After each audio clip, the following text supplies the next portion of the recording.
Ano mo? Oh, sino yung tumawag?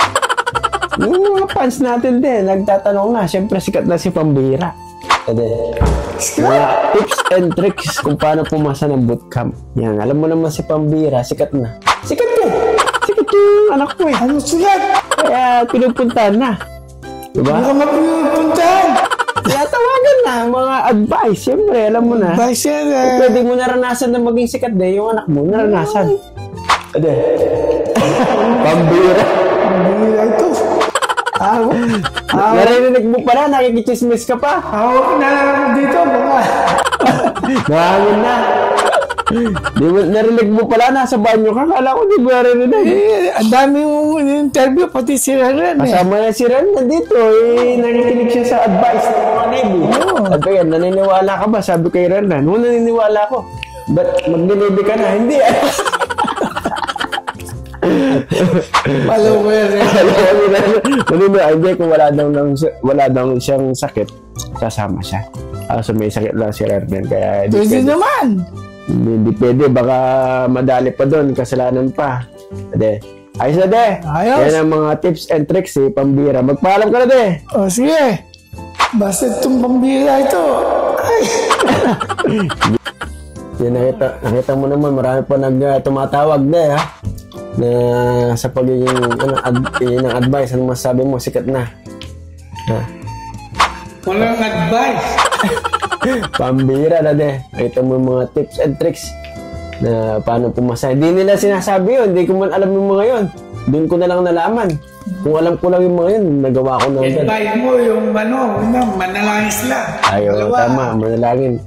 Pangalawa, patulog sila sa Ginoong Jesus. Good yan, de. Number 1, si God talaga makakatulong sa'yo. Maraming miracle sa akin doon. Yan nga eh. Marami nananalangin eh. Kaya, ikaw nga, sabi mo, imbes na ma-disiplina ka, nanalangin ka. Nakalimutan na. Nakalimutan na yung mga nakakalimutan talaga. Nakasulat na yung pangalan ko doon sa board eh. Nakalimutan ko kasing yung isang watch ko. Hindi ako pwedeng, hindi naman ako na-late. Mag-late na ako pag kakain ka dapat bago ka mag-watch eh. Nakalimutan akong kumain. Na dapat kumain ka. Madadali ka pala doon pero nakalimutan nila. Talagang mula. Sabihin mo sa tinuturo mo yun. Baka hindi niya alam. Natawag naman yun eh. Siyempre, magbibigay ng advice sa mga sikat eh. Sa sikat eh. Sikat. Ang bira na de. Bira ka talaga. Ayan. Kasi nakapag-anak ka ng sikat eh. Dapat matuto ka na ng buhay ng kasikatan. Ade. Nasa kama. Binabayaran. Nakita mo yan? Nagtatrabaho ko. Nasa school ako. Sabi ko, nagtatrabaho na de. Trabaho lang yan. Anong klase forma yan de? Yung tinatawag na bear. Siguro nasa $500. Tignan mo nga, kamukha ng carpet. Oh, ba't ba ganyan yung binili mo? Dati ka bumibiling ganyan. $15 ito. $15, lugi ka. Kaya mo. Pwede na akong sa makikita ng manonood dyan. Yan yung bagong style.